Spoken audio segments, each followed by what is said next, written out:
Lah saiki aku tak takon karo kowe. Lah kok dadi Petruk arep diajar Duryudana, arep dikrubur Kurawa, kok sampean tanpa duwe perasaan belani karo Petruk. Terus perasaan sampean sebagai manusia lumrah itu di mana? Nanti kula takon.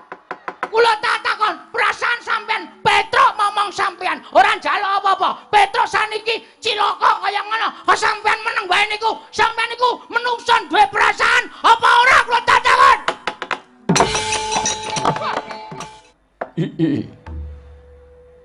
Jagat wasisane Bathara. Wayah Bathara jagat.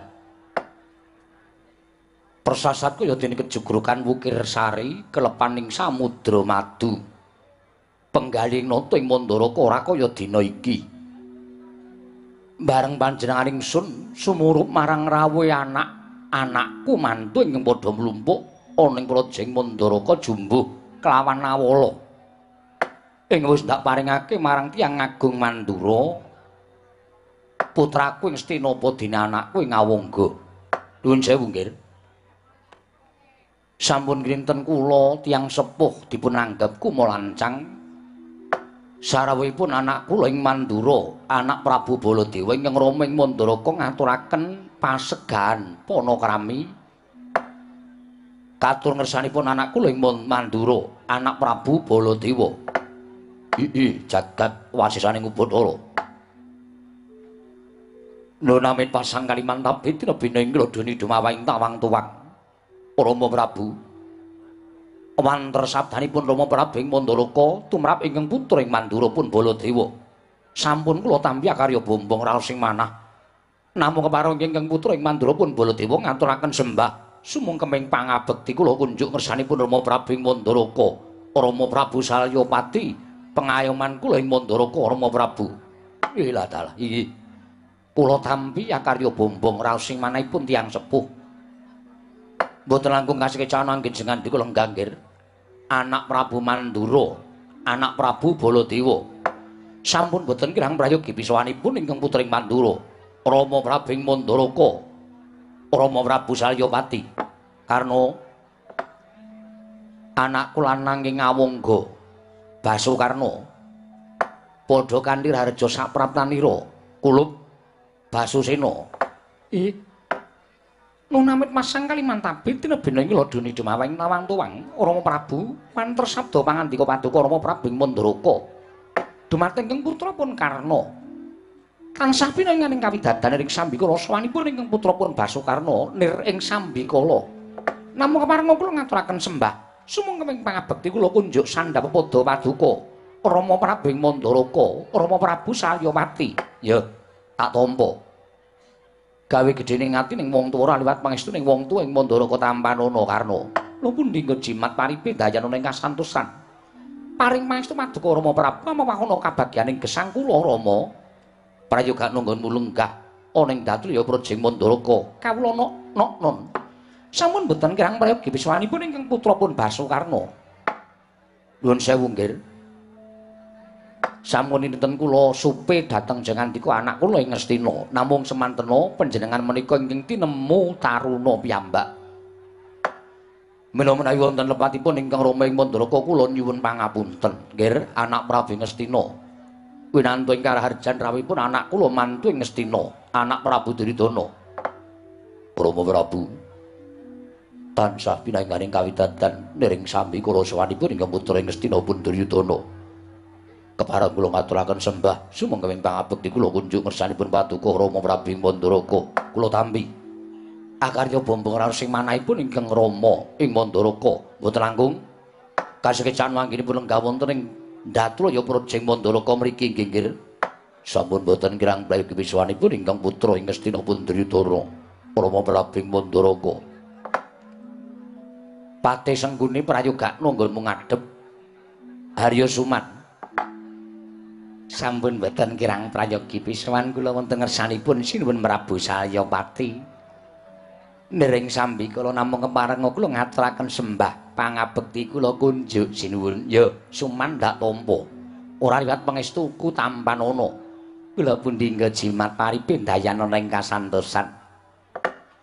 Ya mung ngerti ingkang mestine Nalindring Mandaraka Prabu Salya kang putra-putraku kabeh ana ing negara Mandaraka sejatine pancen aja melu cawe-cawe perkara iki yen ora tak keparengake kowe cawe-cawe perkara iki. Ngerti? Inggih. Ngestaken dawuh. Tekamu ing negara Mandara iki ming nderekake marang panjenengane anak Prabu Ngastina. Dadi kowe ora tak wenangake melu campur tangan perkara ing bakal ndak rembug ana ing kedhating Mandaraka. Ngerti? Ngertos. Kowe lungguh sing kepenak diprayogakno nggonmu ngadhep ana ing ngarsaning ingsun, sepisan menen ora tak timbali aja mong. Inggih. Padake wong bisu. Meninggih ngestaken dawuh Sinuhun Prabu Mandaraka menapa ing sampun paduka dawuhaken badhe kula candhingga jimat. Nuwun sewu Rama. Sampun kinten ingkang putra ing Mandura pun Baladewa munggel pangandika paduka Kanjeng Rama Prabu Ewa semanten. Kaslaknata ning raos sing entan bangkit pinambeng. Dene kula nampi nawala bilir kalenggan sak mangke kula kadhawan sowan wonten negaring Mandaraka. Rama Prabu menawi kepareng kawedharing kathah wonten kababarna menika badhe ngrembak perkawis menapa tekuan janur gunung kadingaren paduka Rama Prabu Mandaraka kepareng amiji pisowanipun ingkang putra ing Mandura pun Baladewa kula nedya nganglungaken jangga nilingaken karna semanten ugi kula Rama gawa raos sing maneh ingkang putra pun Basukarna dene kula katimbalan sowan wonten negari Mandaraka menawi kula badhe nampi kewajiban kadhawan beto barang ingkang awrat tuwin lumampah ingkang tebih ingkang putra mboten badhe suwala nedya mastuti dawuh paduka Kanjeng Rama Prabu Mandaraka mila semanten tumunten kula cumadong dawuh midhanget sabda tama paduka Rama Prabu Mandaraka kepareng kula nganglungaken jangga Rama Prabu nuwun sewu semanten ingkang putra ing Ngastina Rama kepareng paring dawuh badhe wonten rembak menapa dene jengandika Rama kepareng paring dawuh miji sowanipun ingkang putra ing Ngastina menawi kepareng dinten samangke wonten hamba baron ingkang sejati kula nedya nilingaken karna supados sampun ngantos dana tungkap panampinipun ingkang putra ing Ngastina pun Duryudana Rama Prabu Mandaraka anjrah ingkang puspita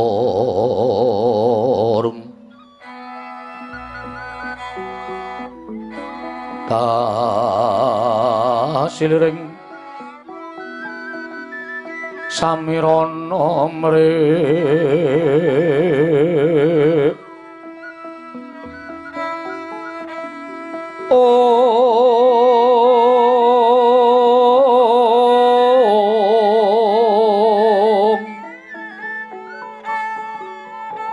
sekar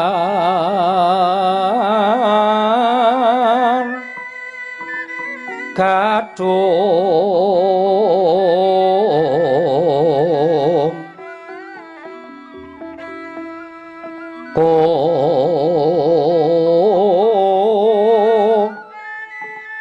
ngas kandanyo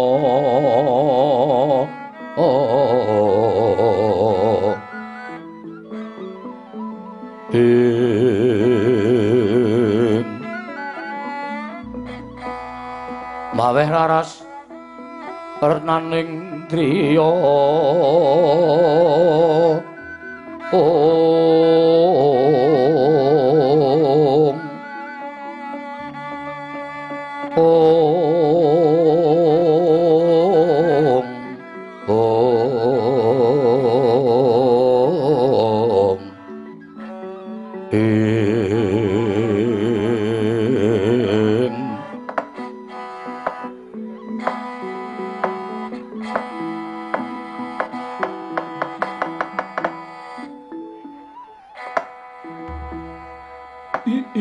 jagat Dewa Bathara jagat Pangestunggur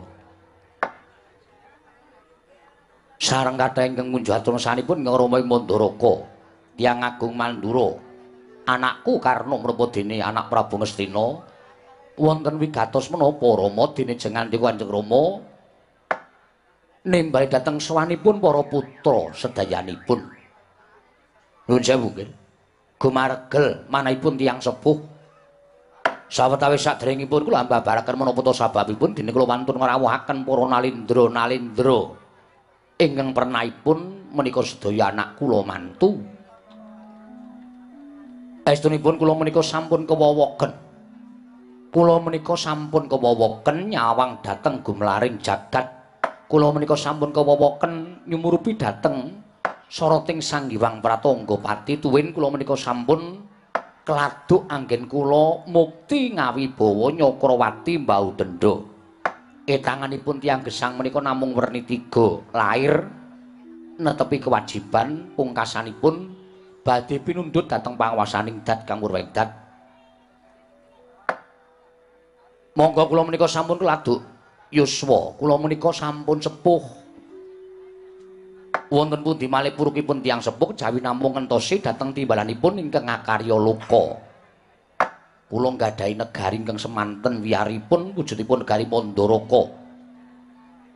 Ngastina lan sak piturutipun menika nalika dereng wonten lan dereng ketingal kuncaranipun menika kawon kuncara kaliyan negari Mandaraka. Muncer-muncere Prabu Salya nalika semanten Nalindra Ngastina dereng ketingal lan nalindra sanesipun dereng ketingal. Mila kula menika sampun rumang ngraosaken mukti ngawibawa Nyakrawati Mbau Dendha, kula wis ngrasake dadi wong kaluka, kula wis ngrasake dadi wong sugih, kula wis ngrasake dadi wong duwe pangkat. Saniki kula wis tuwa. Monggo anak kula wadon 3 ginarwa dening anak Prabu Mandura, Nalindra Ngawangga tuwin Nalindra Ngastina. Ingkang kalih inggih menika pun Burisrawa kaliyan Rukmarata. Menika sampun cinadhang badhe pikantuk warisan saking ingkang Rama ing Mandaraka. Menawi negari Mandaraka menika kula paringaken dhateng Burisrawa, mongko Burisrawa menika remenipun ngabotohan. Keplek, kecek, dadu, celiwik lan sapiturutipun menika kok mboten wonten jawi ning ditanggap karo anak kula Burisrawa. Mila menawi negari Mandaraka menika kula paringaken dhateng Burisrawa mesti entek. Mesti entek. Dipangan kucing kalih babi. Rukmarata menika anak kula nanging dereng pinter anggenipun ngasta bawat peperintahan negari Mandaraka. Pungkasanipun sareng kula pitang-pitang negari Mandaraka menika mangke badhe lumintir tansah njayeng bawana menawi negari Mandaraka menika kedah kula prail tegesipun sampun ngantos kula menika dipun senggo tiyang sepuh ingkang Bancindhe Bansiladan. Nek anak kula dhewe kula Bancindhe, nek anak kula mantu kula Bansiladan menika sampun ngantos. Mila anak kula piyambak badhe kula paringi sak pirangan negari Mandaraka. Anak kula mantu sedaya ugi badhe kula paringi nadyan tumrap anak kula ing Mandura tuwin anak kula ing Ngastina paringanipun tiyang sepuh menika mboten sepintena menawi katanding dhateng wiyaring negari Mandura tuwin wiyaring negari Ngastina. Iwa semanten menika tandha sih tresna wong tuwa dhateng anak.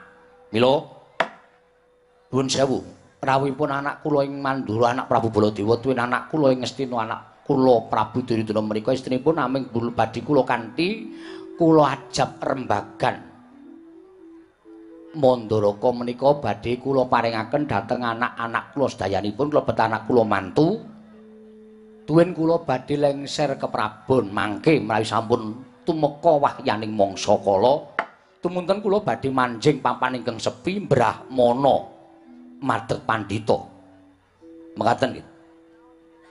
Menggawe katosipun dene kula ngrawuhaken dhateng anak kula ing Mandura tuwin anak kula ing Ngastina apa dene anakku ing Ngawangga.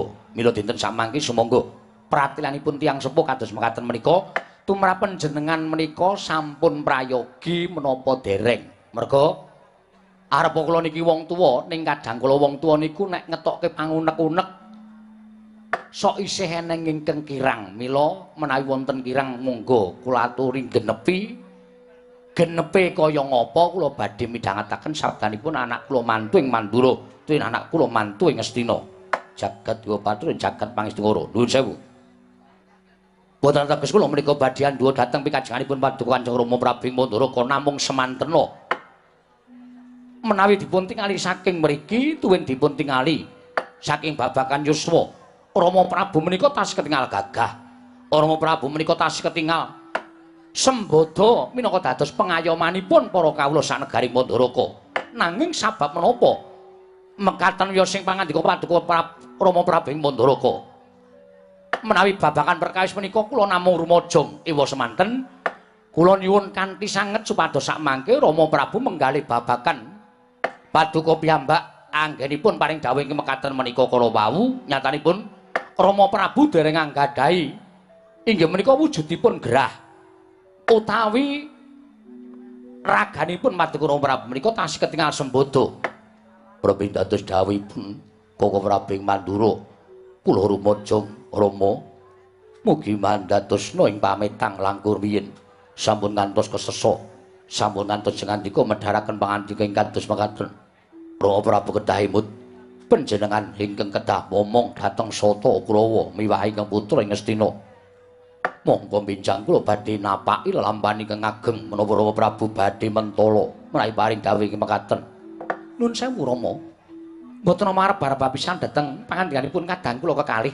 Namung napa dipun ngendikaken Koko Prabu Mandura tuwin Yai Prabu Duryudana menika nyata leres bilih dereng wancinipun Paduka Rama Prabu paring dawuh ing mekaten. Kula sampun saged graita. Kula sampun saged graita bilih penggalipun anak-anak kula menika namung kados mekaten menika. Nanging nuwun sewu lho, Gil. Mboten ateges kula menika badhe duwa dhateng pikajengan Paduka anak kula ing Mandura tuwin anak kula ing Ngastina. Namung kula menika ngrumangsani nek wong urip ning alam padang menika wonten ingkang nitahaken. Wong gesang wonten ing alam padang menika wonten ingkang nitahaken inggih menika panguwasaning dat kang wegdat. Sing jeneng umur menika ora ngenteni tuwa, ora kok wujuding bocah nom. Nanging menawi sampun pinestri dening panguwasaning dat kang wegdat pinundhut dhateng kersaning Gusti Ngakarya Luka tumrap kula menika sampun titiwah yaning mangsa kala. Mila sampun kantos sakmangke menawi sak wayah-wayah salya menika katimbalan sowan kersaning Gusti kula sampun lunas li dadi wong tuwa tegese wis sandung perkara negara Mandaraka menika dhateng anak-anak kula sedayanipun. Mboten anak-anak kula piyambak ning uga klebu anak kula mantu sedaya sampun rata kula paringi bumi warisan tumrap negari Mandaraka. Menika ingkang kula angkah lan menika ingkang kula gayuh. Aja nganti salya menika sowan ngersanipun Gusti tasih duwe piutang, mengko le nyaur ndak kangelan nggih. Anggen kula badhe nyaur nika mangke kangelan.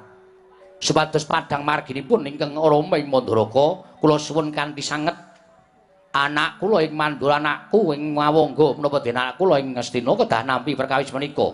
Rama Prabu upami mekaten mendanipun Paduka Rama Prabu kula namung dederek lan kula ugi namung mastuti dhateng sabda utama Paduka kula mboten badhe saged matur menapa-menapa menawi kula kados mekaten kula ugi saged nampi Rama namung ing putra ing Awangga ugi semanten ugi mboten badhe saged matur menapa-menapa namung jumurung kersa Paduka Rama Prabu ing Mandaraka anak kula ing Mandura nuwun sewu Rama menawi bab perkawis menika kula nderek namung menapa namung menika ingkang kedah nampi dhateng wujudipun inggih menika negari Mandaraka sabab nuwun sewu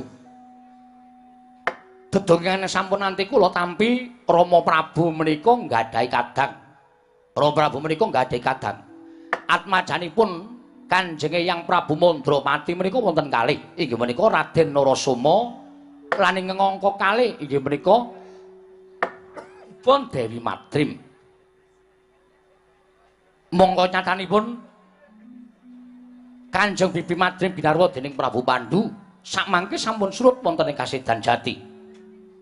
Saksurutipun Kanjeng Bibi Madrim nggadahi putra kalih inggih menika Pandhari Kura Nakula tuwin Sadewa. Nuwun sewu.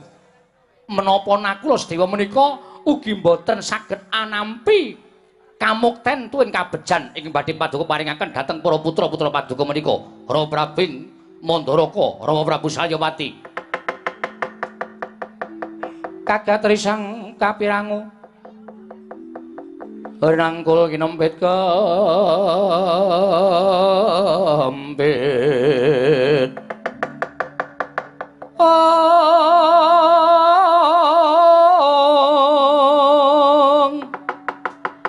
dosang reknaning pawana ya si tukang walang ati ya si tukang kutu kering ya si tukang ana sing jas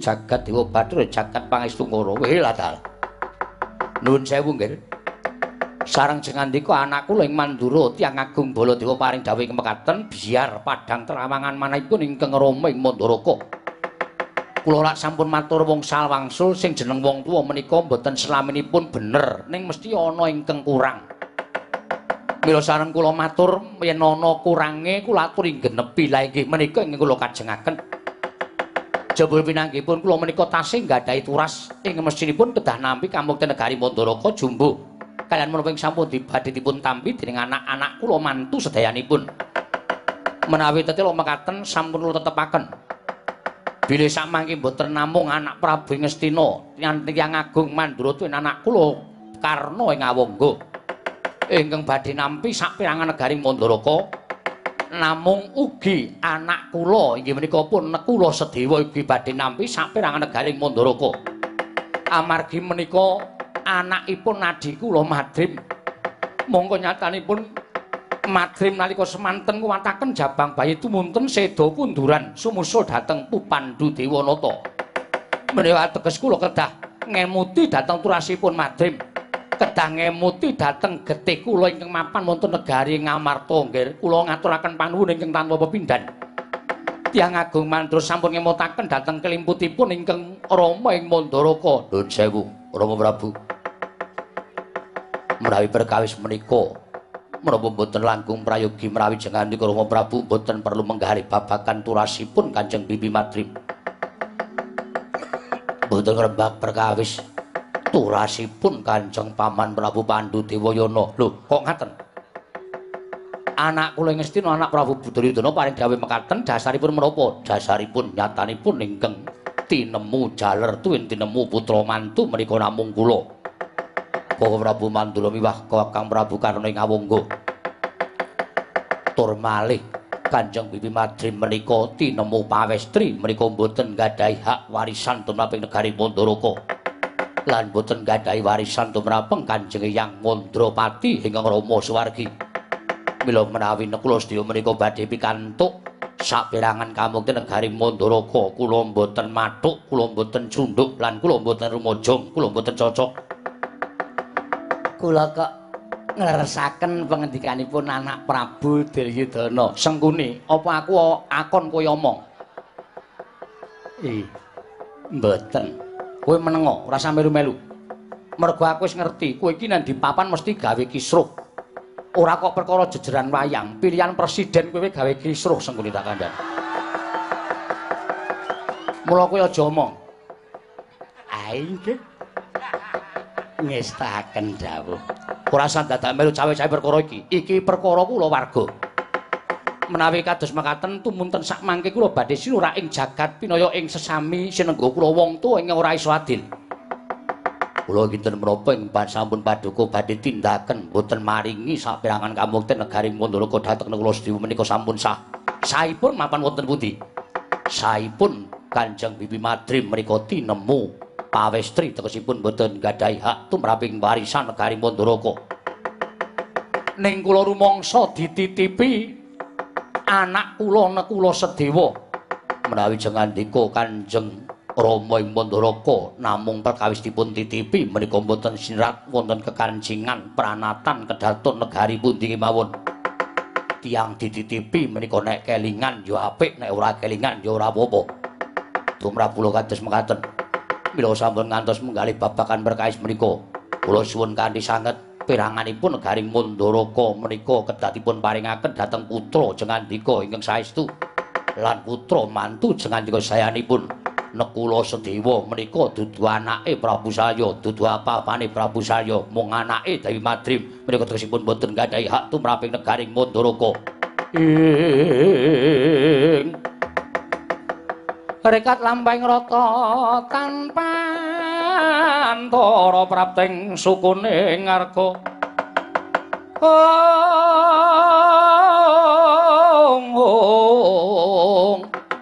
Iram kang tumingal dendeng saengga praja.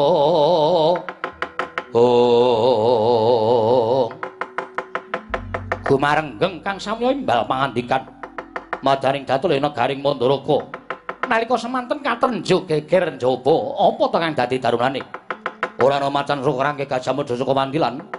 Kejawi namung utusan saking kasatriyan Bumira Tawu. Kasatriyanipun Raden Sedewa nenggih abdi kinasih Negaring Mandaraka ki ora petruk kantong boleh ngrepeh pindha sata matarangan.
Mendalon tata trapsilanira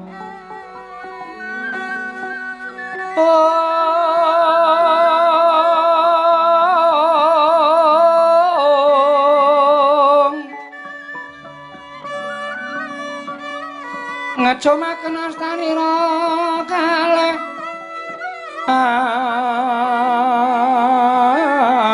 astanira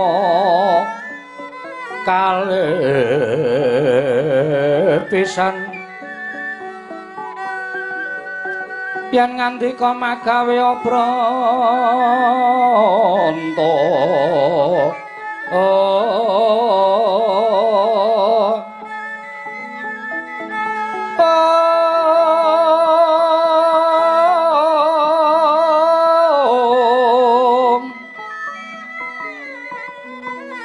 yen ngandika magawe obranta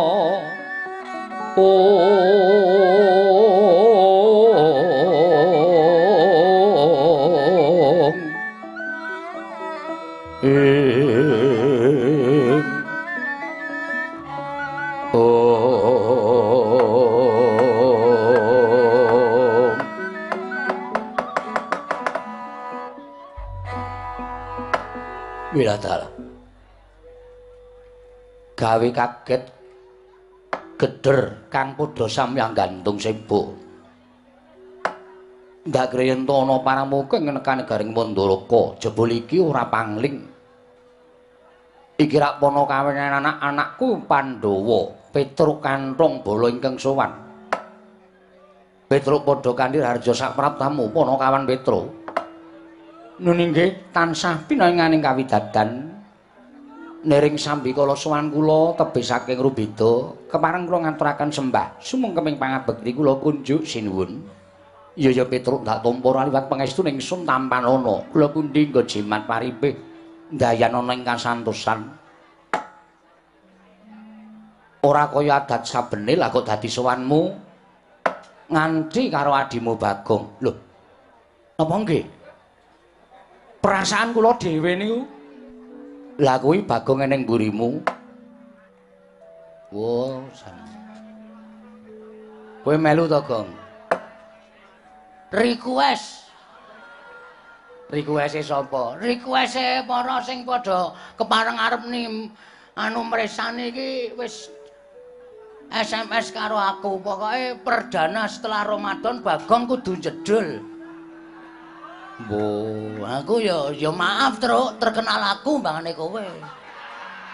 Gayamu ora. Ya wis ora apa-apa. Lah kok aku ora ngerti lekmu menyang. Aku ngojek e. Oh. Ngojek to. Kleru dalane liwat kono jual kreteke pedhot. Oh.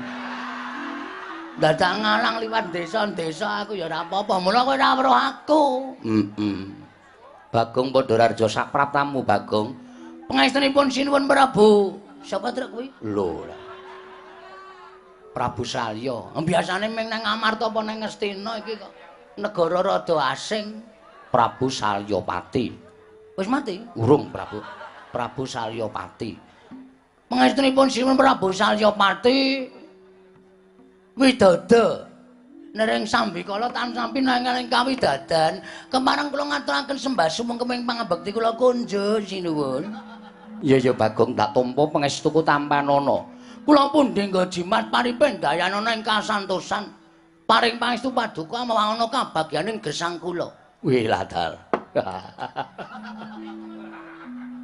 Bagong iki rupane kaya ngono kok tata kramane jangkep. Giri lusi.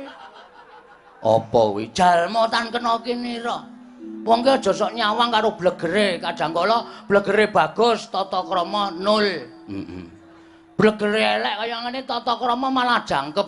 Mula wong ki ora iso dititik sarana wadak. Weh, lah ngono ya, Gong. Prayogakno, Bagong. Sampun mboten kirang prayoga anggen kula ngabiyantunanipun Sun Prabu Prabu Salyapati. Sampun mboten kirang prayogi sinuwun. Petruk. Padha Kandirarja sapraptamu. Lho, sinuwun Ngastina? Ya, Petruk. Kok lenggah wonten mriki? Tinimbalan dening Kanjeng Rama Prabu Mandaraka. Kowe ladalah. Nggih, wilujeng sinuwun. Bekti kula kunjuk, ya tak tampa. Bagong padha Kandirarja sapraptamu. Lho. Sinuwun Ngastina? Iya, Bagong. Aku lenggah teng mriki. Tinimbalan Kanjeng Rama Prabu Mandaraka. Nering sambikala sowan kula bekti kula kunjuk sinuwun. Ya tak tampa pangestu tampanana. Kula pindhu. Pundi? Enggal jimat paripeh dayanana ing kasantosan. Nek omong ngati-ati ndak kualik ora. Arang yo suwe ora mbagong e. Ramadan. Ha iya. Nutuk kowe, Gong. Piye to awake nganti kuru kaya ngene? Ya syukur alhamdulillah. Saya tuwa ki gedhe ngibadahe. Bener, kudu ngono. Wong ta iki parane arep nendi ta? Nek uwah tuwa tebaske. Apa menungsa ditebaske? Ha iya. Menungsa ya mati nang kudu diokahi ibadahe. Ha iya. Syukur. Petro Pondokane Raja Sapratamu. Lho, isinuwun Mandura. Ya. Weh lah kok sajake putra mantu lempak teng mriki. Iya, Petro. Weh, syukur-syukur. Bekti kula kunjuk sinuwun. Ya, pangestuku tampanana. Kula pun dinggo jimat. Bagong Pondokane Raja Sapratamu. Lho, sinuwun Mandura iki wis ket mau weruh kok dadak gaya.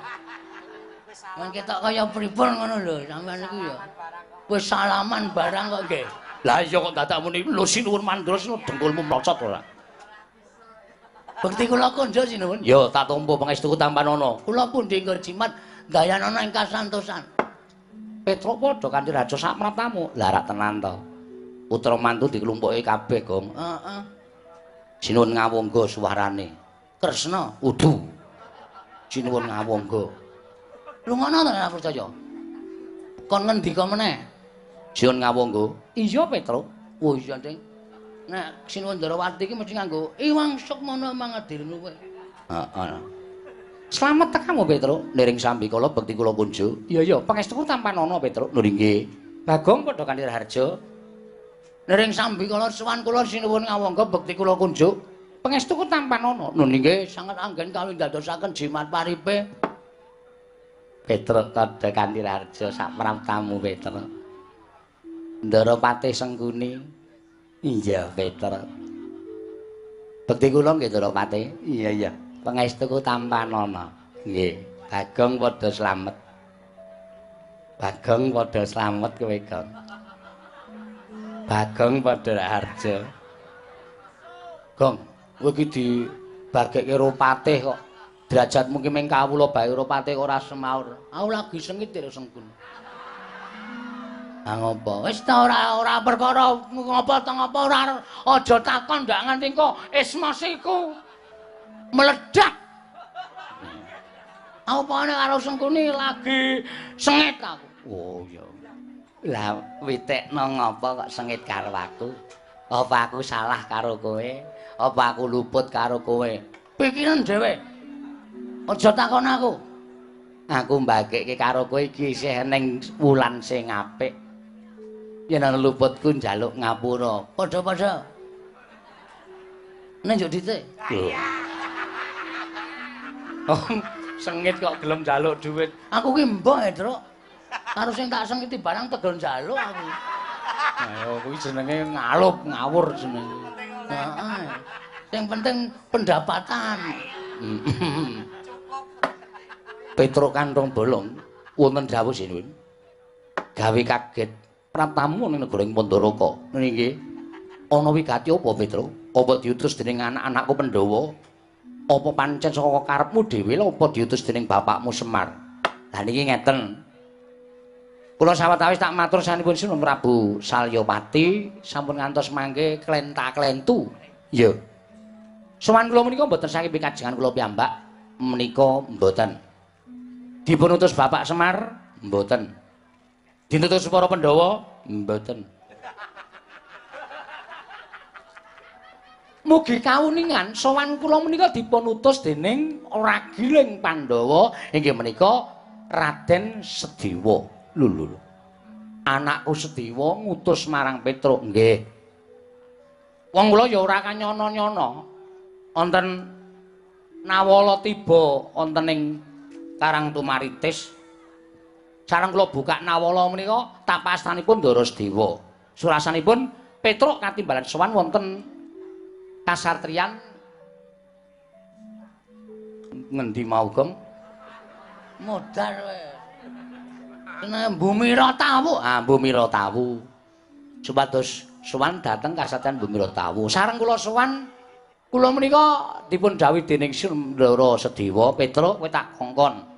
Gandenge aku krungu kabar yen to Kanjeng Prabu Salya ing Mandaraka nimbali kabeh para putra mantu.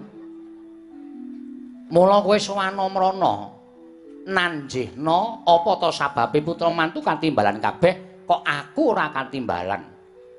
Monggo aku ki dadi wong lula, Truk. Wit biyen tekan saiki Kanjeng Ibu nglairake aku karo Kakang Mas Nekula seda kunduran bareng karo binanjuting Kanjeng Rama Prabu Pandhu Dewayana munggah ning Kasedan Jati.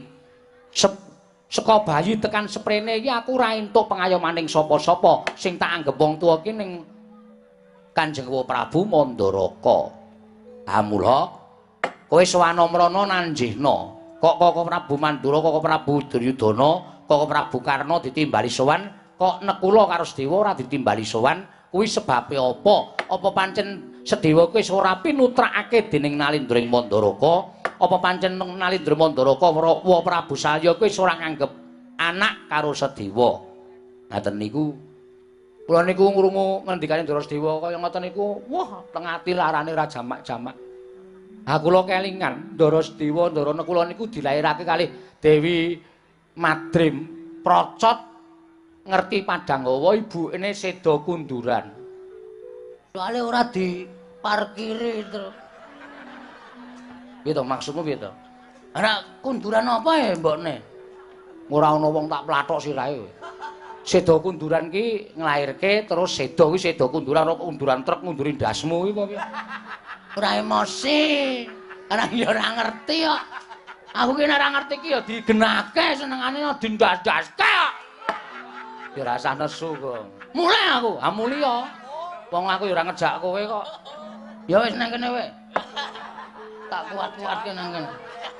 Seda Kunduran, ngoten. Kula niku ngrantes ati kula. Mila tanpa taliwara, tanpa pikir panjang. Kula terus sendika Ndara, dinten iki kula bidhal. Lah kok ora ngerti ni Ndara nggih nimbali sik. Niki cedhis bintang samudra niki. Didhawuhi supaya ngetutke Petruk. Ayo wis piye? Lah mila dinten mangke kula nyuwun dawuh malah kepasang Yogya Katujinginu mriki nembe pepanggihan para putra mantu paduka Sinuwun Mandaraka. Sak mangke keparenga paring dawuh wonten pirembagan menapa? Petruk, wonten dawuh. Ora bakal ndak tutup-tutupi jeraku isih duwe rasa yen to aku ki wong tuaning Sedewa. Nggonku nimbali kalawan anak-anakku mantu kabeh mau sak temene besok upama aku wis kundur marang Kasedan Jati, negara ing Mandaraka iki aja dadi rebutan.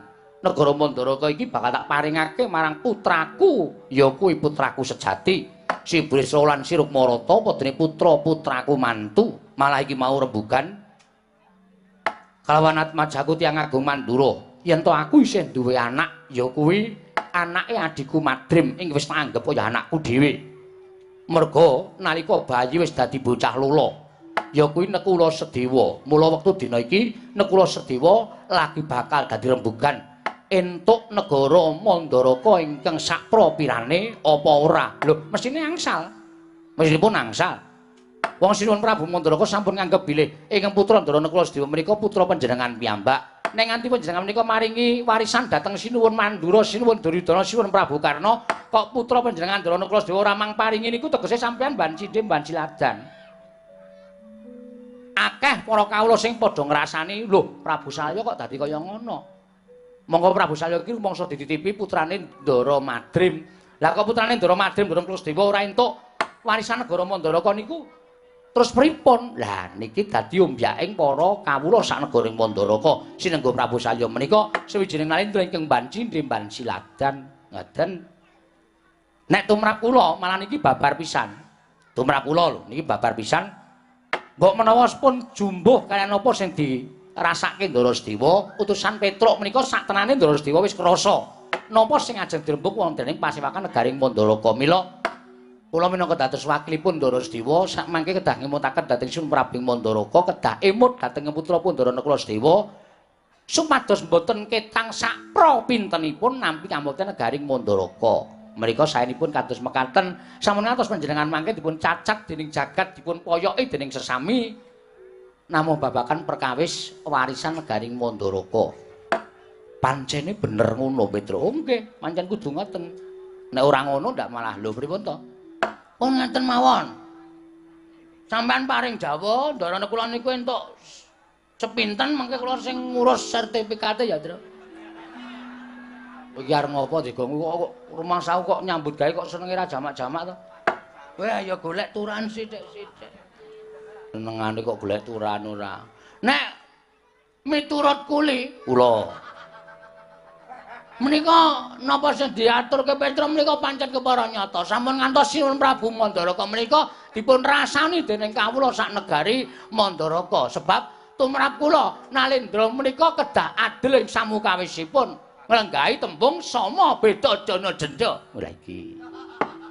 Seneng aku nek wong letik iki. Sama beda dana denda iki tegese apa? Sama beda dana lan denda. Inggih menika mboten kenging mban cindemban ciladan. Najan wong liyan kebrayan. Najan menika wong liyan kebrayan ning labuh tumraping negara kedah dipun pidana sawrat-awratipun. Kuwalik kok. Kuwalik. Wong liya labuh negara dinehi apa jenenge bebungah. Wong liya labuh negara dipun paringi bebungah ingkang sakmurat kene labuhanipun ewadene nadyan sanak kadang mitra kawruh kula warga piyambak nek luput tumraping negara kudu dipidana kalian menapa ing sampun dados kalepatanipun.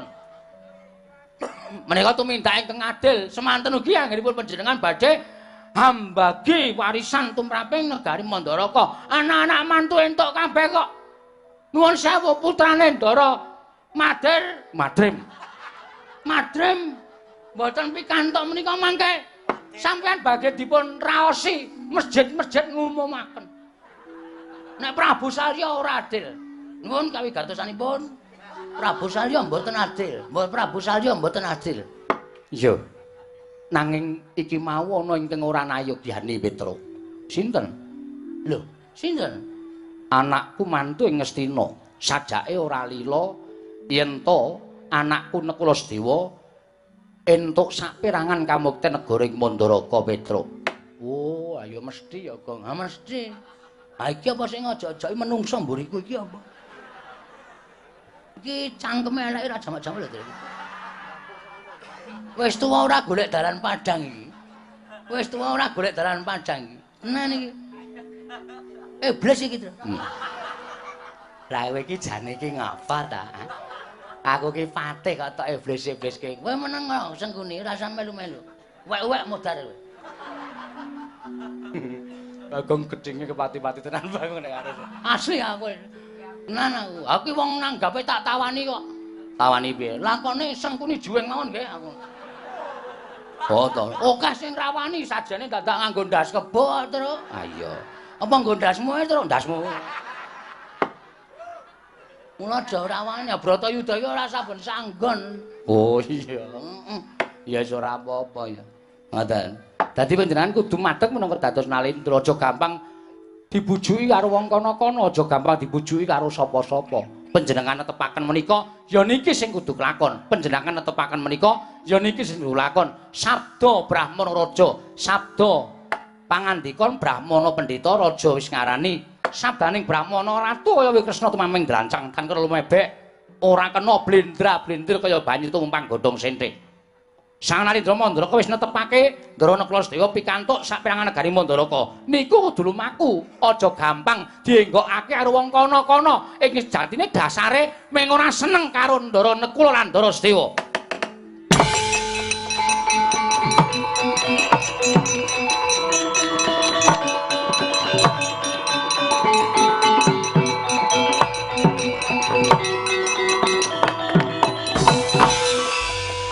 Jagat Dewa Bathara jagat pangestunggal menungso ratatanan Petruk kantung bolong ora nyawang lan ora ngilu karo githokmu kowe iki drajating kawula kowe drajating Panakawan nyerweteh gunemamu ya betes sewu nebo pategalan ndrawili kaya grojogan aturmu marang Kanjeng Rama padha karo kowe ngilani karo dadaning Ratu Ngastina. Apa kira-kira Petruk wis wani kembali marang panguwasaning Nalendra Ngastina? Yen pancen kowe arep duwa kekarepaning Nalendra Ngastina, tak anggap kowe wani karo keprabaning Ratu Ngastina bakal gedhe walate lan bakal gedhe hukumane. ora gelem bali saka negara ing Mandaraka. Kandha karo Nekula Sedewa ora bakal entuk aja kok separo sakpro 16. Aja kok sakpro 16, sakpro 32 sedumuk bathuk senyari bumi ora bakal entuk kamukten negara ing Mandaraka.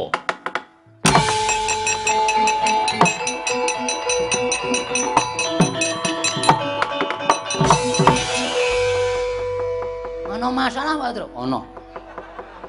Kowe iki mau kira rungokke apa? Genah wis gayeng kaya ngene kok ana masalah. Aku makler. Kowe anggere madang terus makler cilokane nang kono kuwi. Ora kowe adu arep karo Sinuwun Ngastina. Ana muni piye? Petruk kantong bolong nek kowe wani nduwa karepaning Ratu Ngastina padha karo kowe wani ngelani dadaning Ratu Ngastina. Kowe luput tumraping Prabu Ngastina. Bakal gedhe hukume. Ora gelem bali saka negara ing Mandaraka. Matura karo Ndaramu Nekula Sedewa, aja kok separo, sakpro 4, sakpro 8, sakpro 16, sakpro 32 ora bakal entuk negara Mandaraka. Sedumuk bathuk senyari bumi ora bakal entuk negara ing Mandaraka. Kuwi cangkeme sapa kuwi? Ratu Ngastina. Prabu Duryudana? Heeh. Oh ya wis. Tak kira nek wani ora. Tak kira nek cangkemmu. Arep tak sekop ora. Cangkem semene kok arep disekop. Aku saplae suwe ora mbagong iki kaya idene iki muncul terus lho, Tru. Ngati-ati iki. Pokoke ora entuk dagelan ya sing nggo kurban wiyaga. Ha iya. Kanjur ngono wae. Malang kerik Petruk kantong bolong. Mboten kok perkara malang kerik. Ning pancen dereng kula aturaken Sinuwun Prabu ing Mandaraka, estunipun anggen kula matur rasanipun Sinuwun Prabu Mandaraka babagan kula nanjiaken perkawis pirembagan wonten negari Mandaraka meniki niki ming samudana. Ndara Nekula Sedewa wis prisa nek Sinuwun Prabu Mandaraka panci badhe paring kamukten negari Mandaraka dhateng putra-putranipun sedaya. Ndara Nekula Sedewa wis diparingi dawuh dening Sinuwun Prabu Mandaraka wedene dereng dipun timbali wonten negari ing Mandaraka. Mula Petruk kinananjiaken dawing Sinuwun Ndara Nekula Sedewa nalika semanten cetha kula tampi Petruk Sawana. Aku nyuwun supaya aja nganti dilalekke dening Kanjeng Prabu ing Mandaraka. Ora ketamung sethithik, ora ketamung sedumuk bathuk nyari bumi, Nekula Sedewa njaluk kemuten negara Mandaraka jumpuk karo ngendikane duk nalika semono. Merga Prabu Mandaraka wis tau paring dawuh yen to bakal menehi kamukten negara Mandaraka marang Ndara Nekula lan Sedewa. Nek sampeyan nuwun sewu putra mantu kok duwe terus ngereh karo sing bakalan ndumarisan iku cara pundi kula tak takon. Nek sampeyan iku putra mantu kok ngereh karo sing arep andun warisan iku cara pundi kula tak takon. Nek sampeyan iku putra tenan niku duwe hak. Ning gandeng sampeyan iku mung putra mantu, sampeyan nek ora ngepek Ndara Banawati ora bakal dadi putrane Sinuwun Prabu Mandaraka. Ngoten. Dadi napa sak dawuh perintahing Sinuwun Prabu Mandaraka niku panjenengan kudu mastuti dawuhipun Sinuwun Prabu Mandaraka. Merga niku wong tuwa sampeyan. Ora kok sampeyan ngereh marang Sinuwun Prabu Mandaraka menika nuwun sewu menika kleru pranata utawa tata cara ngundi mawon mboten ngaten menika. Aja ngegoke dhewe sampeyan Alindra Winatara. Aja ngegoke sampeyan iku ratu mblegedu brewu lho. Terus sapa-sapa tok salahke, sapa-sapa tok klerokke. Sapa-sapa tok anggap ora padha karo sampeyan tok klerokke niku ora pas. Ha ta, Gang? Aku lagi ngematke sing ngandum dos e. Oh. Kono minggat kono. Iki wayangan apik-apik kok kowe iki ning kraton kok ngematke wong ndum dus-dusan. Aku diliwati e. Aku iki mbabang karo ngemplok. Ayo golek kesempatan. Golek kesempatan ora. Niku cara pundi kula tak takon. Nek kaya ngoten niku Petruk ora trima, nek kaya ngoten niku jenengan sampeyan kun terus ngendak dhateng jiwaning Petruk. Rasah kumlan cangkem. Kowe manut karo Duryudana apa ora? Nek kula manut, Slamet uripmu. yen kula mboten manut, Duryudana sowan ning Mandaraka nggawa Kurawa segelar sepapan. Yen ora manut karo Duryudana, apa kelakon batange Petruk direncak dening para sata Kurawa. weh, adalah sampeyan kok nantang karo Petruk perang karo Kurawa niku mboten wing sepisan iki. Petruk perang karo Kurawa niku wis bola bali. Teng pundi papan wong neter kadeteyan. Nek ora entuk keterangane Sinuwun Prabu Mandaraka, taunono windanana. Ndara Nekula Sedewa le dawuh kali kula aja bali nek ora entuk keterangan ing Sinuwun Prabu Mandaraka Petra.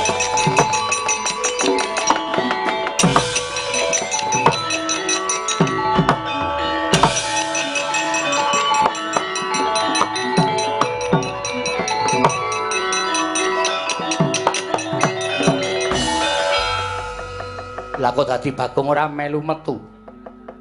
Lho santai kok. Kowe kok ora metu? Metu kok dipeksa. Metu ya ben metu karepe dhewe. Metu nek dipeksa itu adalah melanggar hak manusia. Ya, terus arep ngopo? Kula gumun lho. Gumun piye? Kula niki mengajeng nanjeke kahanane Panakawan. Nggih ta? Panakawan niku dijawuhi mrika, ya mrika, jawuhi mriki, ya mriki. Monggo janjane Panakawan nek dijawuhi niku ora kok ming totoh bondo, ning totoh nyawa, netepi ngrungkepi kewajibane minangka dadi Panakawan. Kaya sagedagan iki. Kula mbiyen meh mawon mati. Merga mungsuh anak-anak Pandhawa. Dek kapan? Dek lakon Semar Bangun Kayangan. Niku ya ora ana sing belani Bagong. Nggih ta? Ora. Kula tau meh mati mungsuh Prabu Kresna. Jaman lakon apa? Jaman lakon Semar Bangun Kayangan. Lho, Semar Bangun Kayangan iki ana pira? Werna-werna nek kula. Dadi sampeyan ampun kaget. Kula ya ora ana sing belani. Saniki Petruk niku le momong sapa-sapa sirah dienggo sikil, sikil dienggo bokong. Blas ora ngarepake apa-apa. Ora ngarepake sesule apa-apa. Petruk ya ora tau njaluk undakan bayar. Petruk niku nampa? Apa anane? Petruk niku abdi sing nyenengake. Ora do njaluk undakan bayar. Ming cangkeme gedumel.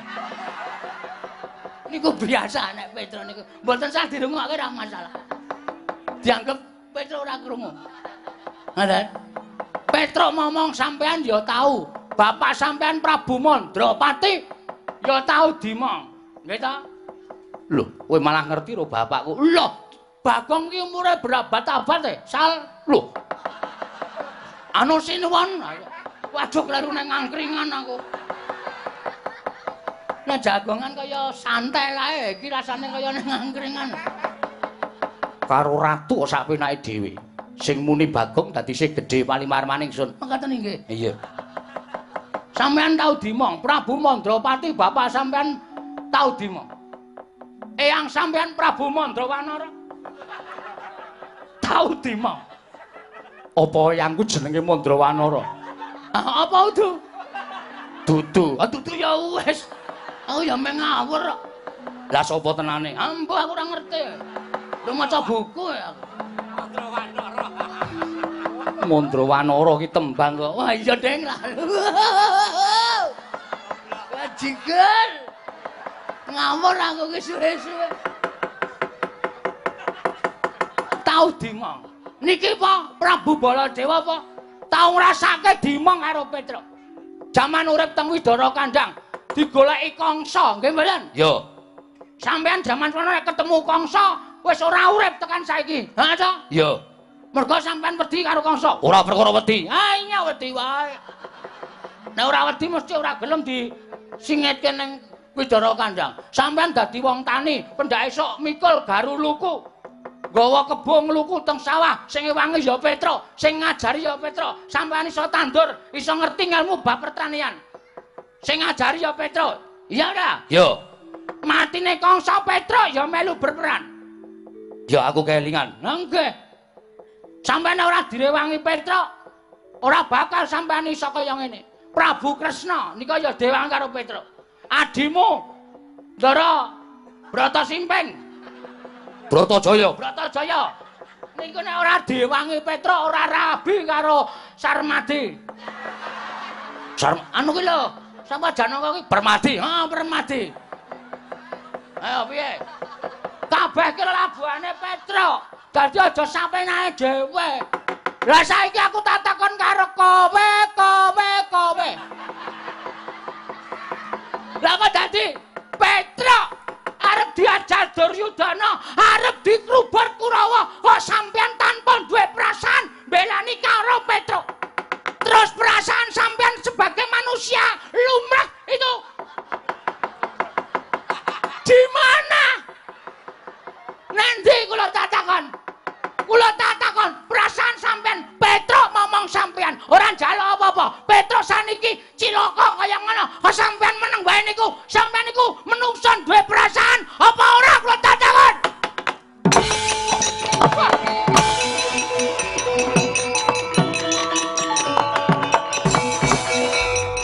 Wila Bagong kok malah gawe geger ben.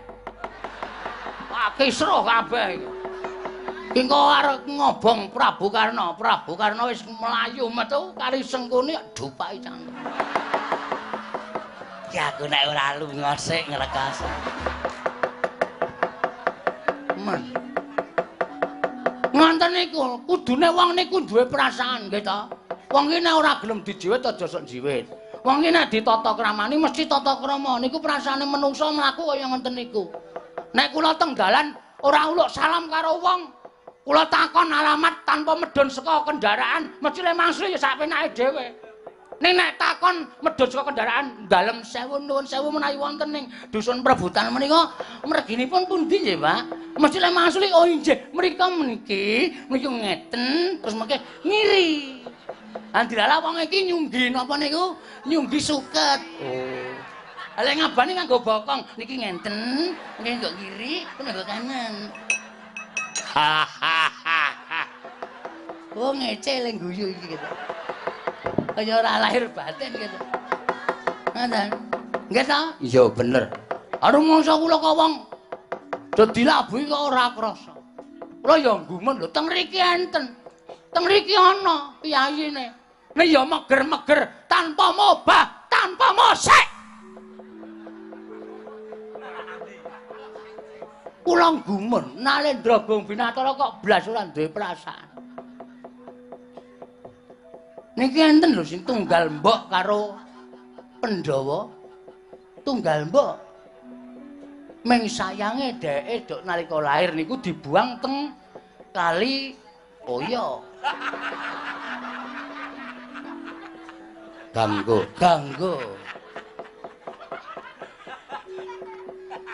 Terus kali ditemu Adipati Adirata lan Patih Adirai. Mbah Nada diupakara dijenengi Suryatmaja. Niku jane padha karo Pandhawa. Tenan niku kula mboten garah. Ning teng mriki kok blas ora duwe perasaan tresna karo Petruk. Mangka Petruk blas durung tau ngomong karo kuyayine.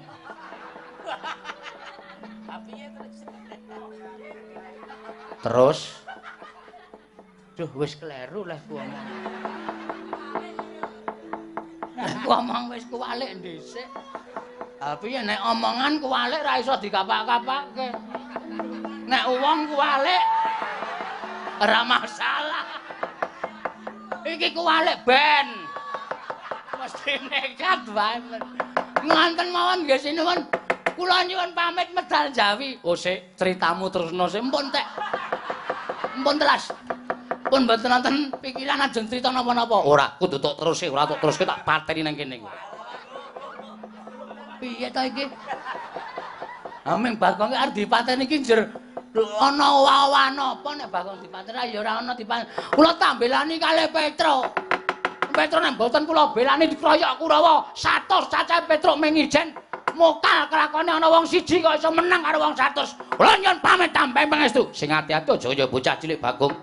Ning aja gawe geger kanan Mandaraka. Nune nggih, ngestaken Jawi. Nyuwun pamit sinuwun. Iya, sing ati-ati. Kula tak medal Jawi. Nek mboten medal Jawi cilaka tanggung jawabe gedhe sini. Asli niku. Kuwi karepe piye? Panjenengan mboten paham? Ora, ya wis ora digagas. Lah malah ngrekoso. Nyuwun pamit sinuwun. Ya sing ati-ati aja kaya bocah. Nune nggih. Kula tak ngewangi Petruk, mokal kelakone ana wong siji rumput wong 100 iso menang wong siji. Petra mesti mati, nek Petra mati kula kelangan. Iya, metu njaba. Nun nggih, nyuwun pamit sinuwun. Sing ati-ati aja kaya bocah cilik. Niki nek kula mboten ninggal medal jali. Niki mboten ajeng kelakon. Rama Prabu, piye Karna? Kagungan arta sedasa. Nek 10 aku ora duwe, nek eketan ana. Nah, niku sing kula karepke. Wong edan nyonya. Tampan ngono wis gek minggat ngono. Gawe geger, ora ning Ngastina, ora ning Amarta, ora ning Mandaraka kok sing jeneng Bagong kok mesti kok senengane ora. Iki sih dadi keke ora. Ning areng ulungke kok dubeng-ubengke. Nyo. Masa aku ki ndek anak bojo kok badan ming sak 20. Kuwi wae kelas tak sedekahke pas salat Id. Anakku do nyengoh, bojoku nyengoh mbok men. Sing penting fitrah. Zakat tak pentingke. Mergo zakat itu mengeringankan sakaratul maut. Ngono ya. Nggih, niki sekedhik wejangan. Iya, iya. Dadi panjenengan dadi Nalindra iku aja cetil. Sok menehi wong sing ora duwe. Sok menehi wong sing kurang apa-apane. Diparingke bondo donya sampean. Bondo donya sampean, duit sampean mang simpen ora dadi emas. Nek mang bagek-bagekke dadi pahala. Iya, Bagong. Nggih. Niku meringankan sakaratul maut. Iya. Dong mboten tegese. Tegese piye? Nek wong ora seneng zakat, ora seneng meneh-meneh, iso nek arep mati ki nyawane didudut ki rasane. Ning ana sing piyayi didudut nyawane kalau malaikat ki mesem. Les. Oh ngono nggih. Niku tegese meringankan sakar. Didomke. Nyo, iki ana 400. Sukses. Ning kuwi tenan to? Mbok menawa. Nek ngendikaning para kiai pancen ngoten niku nek asline ya apa ora ya mbok wong kula rung tau nglakoni mati kok. Wila dalam diwedeni ngono kok kena 400. Sampeyan percaya mboten ora? Meringan ben enteng ya ben ora ya ben. Matiku sesuk ning pabaratan. Matiku sesuk kena pusaka kuwi sing tak anggap mati ingkang sejati. Wah ya wis. Ora mungsu malaikat. Lho, perkara kuwi gumantung marang panguwasane Gusti sing jeneng wong mati iki mesti nyawane dipethuk dening malaikat. Ning patiku tak jaluk sesuk aku mati dadi satru sejati, mati ning pabaratan. Oh ya, apik to. Ya wis. Sing jeneng wong gegeki karo kewajibane iki ngono kuwi. Ning wong zakat. Wong menehi kuwi pahalane iso dilipatkan sampai 1000 kali. Niku tenan, uripe dadi enteng. Percaya mboten? Nek ngomongane Bagong aku ora percaya. Nek omongane para ulah agama, omongane para kiai aku percaya. Gandeng sing ngomong Bagong ya nuwun sewu ora tak anggap ngono wae. Oh ya wis, aku ya ora percaya. Karo omong aku dhewe wis sukesake nggih kula tak medal.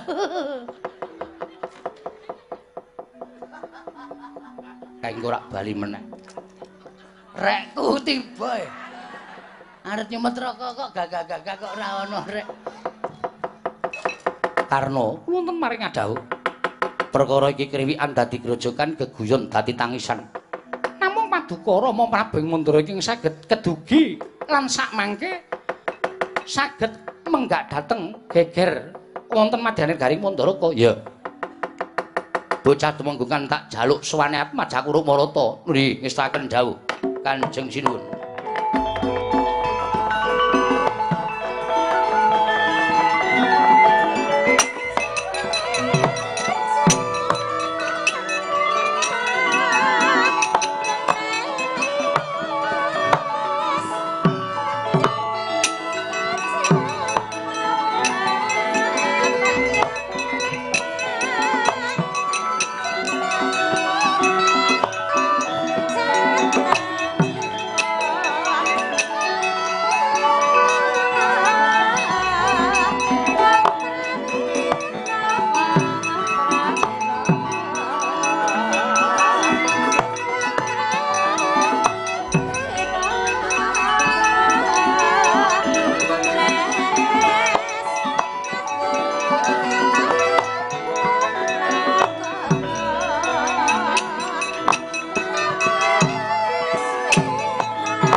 Atmacaku nggerca bagus. Kaget. Saring sun pijio ning madaning Datulaya. Nggih. Kumejot karo sing manah kula. Kurang-kurang bejani sisih sembiri negara Mandaraka dadi ajanging pasulayan. Ya mengingsun kepengin aja nganti ana para kawula ingkang padha kasempyok ing aradan. Merga pengamu ing para Satakura kelawan Petruk Kanthong bolong, tatanen Sangya para wadyabala lan para kawula. Kula ana ngestaken dawuh Rama Prabu. Babar pisan budal kang padha sibu. Jeneng ingsun Arsa Kundur Kedaton. Kawula non ngestaken dawuh Paramadal Paselan. Sing ati-ati aja kaya bocah cilik ana marata karna kula enten maring dawuh. Apa ora prayoga ya ndak kanthi manjing jroning Kedaton rewangono wong atu aming Mandaraka nggone kembul nadah kelawan ibumu. Kawula nuwunaken dawuh. Mundi sabda pangandika paduka Kanjeng Rama Prabu ing Mandaraka, Rumarata. Wonten timbalan kaya ora ana dawuh maneh. Budalna kang padha sibu jeneng Sun Kundur Kedaton. Purna gati ing pananggilan. Sanata Kundur Kedaton jeluk saking dampar kencana kinapit gambaran gading kadhiraken sangganing peromban Cedi manggung ketanggung Joko paloro-loro ing sami ngampil upacaraning keprabon. Kawis tinggal saking Mandra tindak nyala Sri Naranata katingal tansah lumingsir lampahing Sri Naranata wau.